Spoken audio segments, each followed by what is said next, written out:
Hello friends and good morning to all of you guys, and as you know that we are dealing with a very nice and wonderful text, that is the cop and the anthem, and the writer of this text is O. Henry. And let me tell you important thing that we have covered the first part of this text, only the first one episode of this text, and today guys we are going to see second episode. Listen carefully, there are many hard words in this today's topic. आजच्या ह्या दिवशी जे आपण शिकणार आहे त्यामध्ये hard words बरेच आहेत. So I am going to mention you hard words और they are in the green part. You will see those hard words on the green part. हा जो ग्रीन पार्ट तुम्हाला शेजारी दिसत आहे त्या ठिकाणी तुमचे हार्ड वर्ड्स त्या ठिकाणी येणार. That you have to search the meanings of those words and you have to make those in a Marathi translation and their English meaning. All right, word Marathi translation and English meaning of that. कारण एक्झामला तुम्हाला जी vocabulary विचारणार आहेत friends, at the time तुम्हाला विचारणार मराठीमध्ये absolutely नाही. They are going to ask you some questions in English and English only, and that's why you need to ready with the English stream also. All right friends, so we have on page number 29. Page number 29 वरती आपण या वेळेस आहे आणि the most important we are going to see the revision within just 2 minutes. आपण काल पाहिलं आहे की आपण सोपी नावाचं कॅरेक्टर पाहिलं आहे आणि त्याला अरेस्टेड व्हायचं असतं का, तर he says that free all things are there, आणि हे प्लॅन त्याचा असतो की त्याला कसंही करून अरेस्ट व्हायचं आहे आणि तो अरेस्ट होऊ शकत नाही काही केल्या. त्यावरतीच हा टेक्स्ट आहे. The first one thing we saw की तो त्या ठिकाणी काहीतरी एक गोष्ट करतो आणि पोलीस त्याच्याकडे दुर्लक्ष करतात and they left him. Alright, now see the last second paragraph of page number 29. On the opposite side of the street was a restaurant of no great presentation. त्या ठिकाणी एक रेस्टॉरंट होतं की ज्याचं प्रेझेंटेशन म्हणजे त्याचा जो फ्रंट होता तो काही व्यवस्थित नसावा असं मला वाटतं. It created too large appetites and modest purchase. त्या ठिकाणी म्हणजे बरेच जण जे बुक केलेले असतील ते लोक त्या ठिकाणी जात असतील, परंतु मॉडेल पर्च म्हणजे थोडेसे असे मॉडेस्ट पर्सेस म्हणजे थोडेसे काय म्हणता येईल त्याला कागदी वगैरे असे डिशेस त्या ठिकाणी असतील किंवा काही गोष्टी त्या ठिकाणी असतील अशा प्रकारचं हॉटेल. म्हणजे आपण युजली जेव्हा हॉटेलमध्ये जातो तेव्हा आपल्याला त्या ठिकाणी चांगले असं dinner set type of plates असतात, परंतु इथे काही तसं नव्हतं. यूज अँड थ्रोच्या गोष्टी होत्या असं आपण म्हणूयात. बघा मग पुढे, it's crockery and atmosphere were the. त्याची जी काही क्रॉकरी होती, म्हणजे क्रॉकरी म्हणजे ज्या चहाचा कप किंवा डिशेस, नाश्त्याचे dishes, all these are called crockeries. हे जे काही गोष्टी होत्या आणि त्या ठिकाणचं ॲटमॉस्फिअर होतं थोडंसं थिक होतं, म्हणजे नॉर्मल होतं, असं काही जास्ती नव्हतं. It's soup and napery theme. आणि त्या ठिकाणी काही सूप्स होते, अवेलेबल होते. सूप्स कॉमन आहे फॉरेनमध्ये. आणि नॅपरी थिन्स. नॅपरी म्हणजे कागदाच्या ज्या काही गोष्टी असतात, नॅपकिन्स, राईट. सो कागदाच्या ज्या काही गोष्टी होतात त्या ठिकाणी जास्ती होत्या. Into this place Soapy betook himself without challenge. आणि त्या ठिकाणी सोफीने जाण्याचं ठरवलं आणि एक स्वतःला चॅलेंज करायचं ठरवलं की बेटूक त्यांनी असं म्हणता येईल की पक्क ठरवणे, स्वतःशी चॅलेंज घ्यायचं पक्क ठरवलं त्याने. आणि मग त्या ठिकाणी काय झालं बघा, ॲट अ टेबल ही सॅट. एका टेबलवरती तो बसला. अँड कन्झ्युम बीफ स्टीक. आणि मग त्याने बीफ स्टिक्स मागवल्या. म्हणजे जे मटण असतं त्याच्या ज्या स्टिक्स असतात, एक पदार्थ आहे स्टिकमध्ये घालून केला जातो आणि तो रोस्टेड केला जातो आणि त्यावरती सॉस टाकून घेतला जातो आणि महाग आहे तो पदार्थ. तो आता इथे बरेच सारे पदार्थ बघायला मिळतील. मला जेवढे माहिती आहेत मी तुम्हाला निश्चित सांगणार आहे आणि आपल्याला माहिती पण पाहिजे, because we are living in a modern city life. आपण एका मॉडर्न सिटी लाईफसारखं जीवन जगतो आणि जगलं पण पाहिजे. Because you students who are there in the ground level now, जे विलेजमध्ये आहेत, मला त्यांना सांगायला निश्चित आणि निश्चित आवडेल, your future is not your, your future is there. तुमचं फ्युचर त्या ठिकाणी. आणि म्हणून त्या गोष्टींची सवय आपल्याला ठेवायची. ते लोक कसं बोलतात, काय बोलतात, काय खातात, कशा पद्धतीने खातात, कसं बोलतं, त्यांचे मॅनर्स एटिकेट्स कसे आहेत, all this things are necessary to get. All right. दुसरा पदार्थ आहे फ्लॅपस्टिक, म्हणजे काहीतरी एक पदार्थ आहे असा फ्लॅपी, 2 लेअर असलेला कदाचित असावा. त्यानंतर डोनट्स. डोनट्स म्हणजे असा गोल आकार असतो त्याला आणि मध्ये त्याचा होल वेगळा असतो, वेगळ्या फिल्डनी भरलेला असतो. It's called doughnuts. And pies. Pies काही पदार्थ आहे तो. सो ह्या गोष्टी त्या ठिकाणी आहेत. And then he told the writer the fact that the minutest coin, आणि मग त्यांनी काहीतरी कॉईन्स घेतले, त्या कॉईनच्या प्रमाणातलं त्यांनी ते जेवण मागवलं. And himself were total strangers, आणि ते सर्व काही एका स्ट्रेंजरसारखं त्यांनी ते बिहेव त्या ठिकाणी केलं. बरोबर आहे, आपण दुसऱ्या ठिकाणी ज्यावेळेस हॉटेलमध्ये जातो आपलं गाव सोडून, त्यावेळेस आपण त्या ठिकाणी स्ट्रेंजर असतो, की आपण माहिती नाही आपल्याला त्या ठिकाणचं सिस्टम काय, आणि म्हणून आपण तसं बिहेव करतो. तसंच याने देखील बिहेव केलेलं आहे. मग आता बघा, now get busy and call a COP.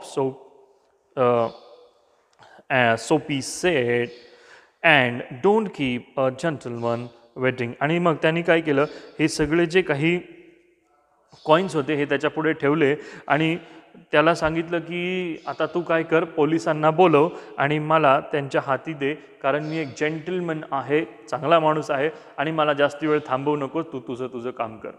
लक्षात आलंय काय झालंय? जेवढं बिल झालं होतं त्याच्या फक्त काहीच पद्धतीचं पैसे या सोपीने त्याच्यासमोर ती ठेवले आणि मग सांगितलं आता माझ्याकडे नाही, तू तुझं काम कर, कॉल द पोलीस. आणि मग काय होतं बघा, no cop for you said the waiter. Waiter म्हणाला नाही नाही सर, तुमच्यासाठी आम्ही कॉप नाही बोलवणार. With a voice like butter cake. आणि त्याचा व्हॉइस होता की जसं काही बटर केक, बटरचा केक म्हणजे असं एकदम स्मूथ स्माईल, त्याचं स्माईल म्हणण्यापेक्षा स्मूथ व्हॉइस त्याचा होता त्याच्याशी बोलताना. आणि म्हणाला नाही, तुमच्यासाठी आम्ही असं करणार नाही. And I like a cherry in marathon cocktail. आणि तो म्हणतो की त्याचं बोलणं हे बटर केकचं होतं आणि माझं बोलणं जसं काही मॅनथॉन कॉकटेल सारखं होतं. आता हे जे काय आहे मॅनहॅटन, हा एक सिटी आहे, हे एक प्लेस आहे, त्या ठिकाणचं कॉकटेल म्हणजे मिश्रण असलेलं फूड हे फार प्रसिद्ध आहे. ऑलराईट. मग तो घेऊन त्याच्यासारखं त्याला वाटलं, त्याच्यासारखं त्याला फील झालं आणि तो पुढे म्हणतो हे कोण, म्हणजे हे असं कसं तुम्ही हे करताय, मी तर तुमचे पैसे बुडवले, मग तुम्ही तर पोलिसांना बोलवायलाच पाहिजे. But the fact is it's not getting like that. See, Soapy want to go in horizon, त्याला अरेस्ट व्हायचं आहे, परंतु इट्स नॉट बिंग हॅपन. मग आता बघा, neatly up his left year on the colours. आणि मग त्याने काय केलं, त्याचा जो काही कान होता त्याने थोडासा असा हार्ड काहीतरी ऐकावं असं त्यांनी हे केलं. And payment to waiter's speech सोपी. आणि मग त्या ठिकाणी 2 वेटर्स त्या ठिकाणी आले आणि त्यांनी त्या सोपीला धरलं आणि त्याला बाहेर फेकून दिलं. म्हणजे जेवणाचे पैसे नाही दिले म्हणून त्या वेटरनी पोलिसांना नाही बोलवलं, त्यांनी धरलं आणि त्याला हाकलून दिलं थोडक्यात.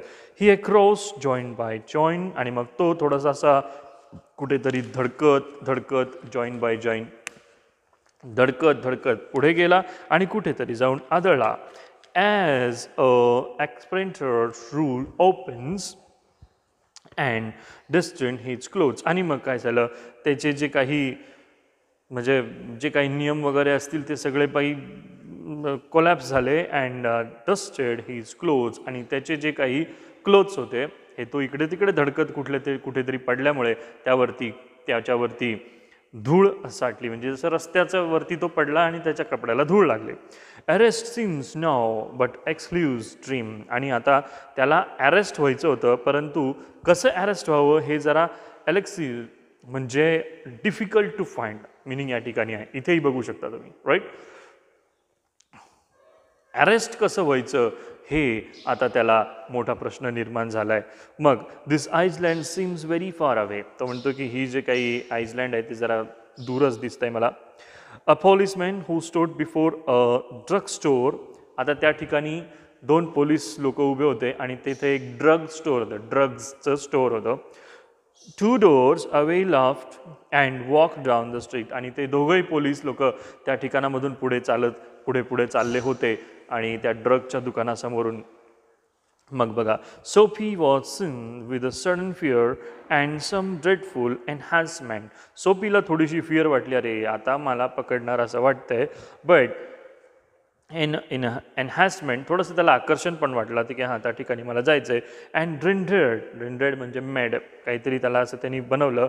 अँड एमेन्यू म्हणजे राखणे, एमेन्यू टू अरेस्ट, आणि स्वतःला त्याने अरेस्ट होण्यापासून राखलं असं या ठिकाणी म्हणता येईल. He was in a state of panic and when he came upon another policeman lounging grandly in front of a greeting theatre. आणि मग दोन पोलीस लोक त्या ठिकाणी जात होते आणि त्याचं बिहेवियर सोफीचं असं होतं की त्याला थोडंसं स्वतःला त्यांनी असं त्यांच्यासमोर प्रेझेंट करण्याचा प्रयत्न केला, परंतु त्याच्याकडून ही हालचाल नाही झाली की पोलिसांच्या नजरेमध्ये तो काहीतरी एक असा गुन्हेगार असा थांबेल किंवा गुन्हेगार असा सापडेल, असं काही त्याच्या ठिकाणी नाही सापडलं. तर ते दोन पोलीस लोक मग पुढे थिएटरच्या तिथे जाऊन थांबले आणि मग he caught at immediate straw of disorderly conduct. आणि मग या ठिकाणी असं म्हणता येईल, he caught at immediate straw of disorder conduct. आणि मग त्याला असं वाटलं की आता मी थोडंसं इथे जर ग्रोसरीमध्ये त्याचं मिनिंग वाचलं तर असं म्हणता येईल की he caught at the immediate straw of disorderly conduct. म्हणजे त्याला असं वाटलं की आता मी लवकरात लवकर अरेस्ट होऊन जायला पाहिजे, असं काहीतरी मी केलं पाहिजे. आणि म्हणून on the sidewalk Sophie began to yell drunken gibberish. आणि मग सोफी थोडासा त्या रस्त्यावरती त्यांनी असं बिहेव केलं, येल म्हणजे ओरडायला सुरुवात केली, जसं काही एखादा ड्रंकर ग्रेबरिश आहे, म्हणजे एखाद्याने वाईन पिली आहे, ड्रिंकिंग केली आहे आणि तो एखादा ग्रिब्रिश म्हणजे लबाडीसारखा तो बिहेव करतो at the top of his harsh voice. आणि त्यांनी अतिशय हार्श प्रकारे त्या ठिकाणी बोलायला ओरडायला सुरुवात केली. ही डॅन्स्ड, विचित्र प्रकारे तो डान्स त्यांनी केला.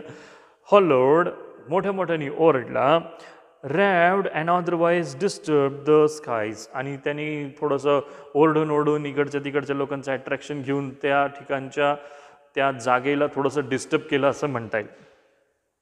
मग आता पुढे बघा, the policeman merely twirled his club. आणि मग त्या ठिकाणी पोलीस आले आणि त्यांनी ट्रिल्ड मिनिंग आहे बघा, turn something quickly round around. पोलिसांनी त्या ठिकाणी राऊंड केलं, बघितलं त्यांनी पटकन वळून.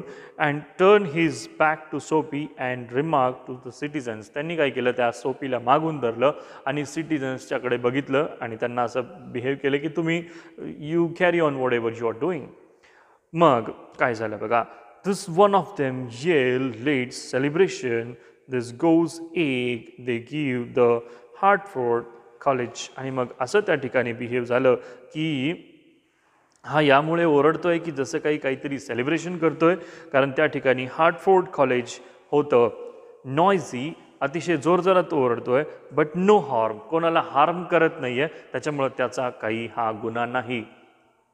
We have instructed to let them be. आणि मग तो म्हणतोय, आणि मग त्या ठिकाणी असं बघायला मिळेल की पोलीस लोकांनी त्याच्या बाबतीमध्ये असं फिक्स केलं की he is not disturbing, he is doing something, he is doing with his happiness. तो त्याच्या हॅपीनेस बरोबर हे आहे आणि म्हणून ह्याला काही अरेस्ट करावं किंवा ह्याने काही गुन्हा केलाय असतला काही विषय नाही. And that's Y they again goes there. See, many hard words are there and you have to see this very concentration and you have to take down all these words here in your notebooks. Read this text carefully, take down all hard words with their meaning and English meaning, and keep yourself all the time in study. Thank you very much. Have a nice time.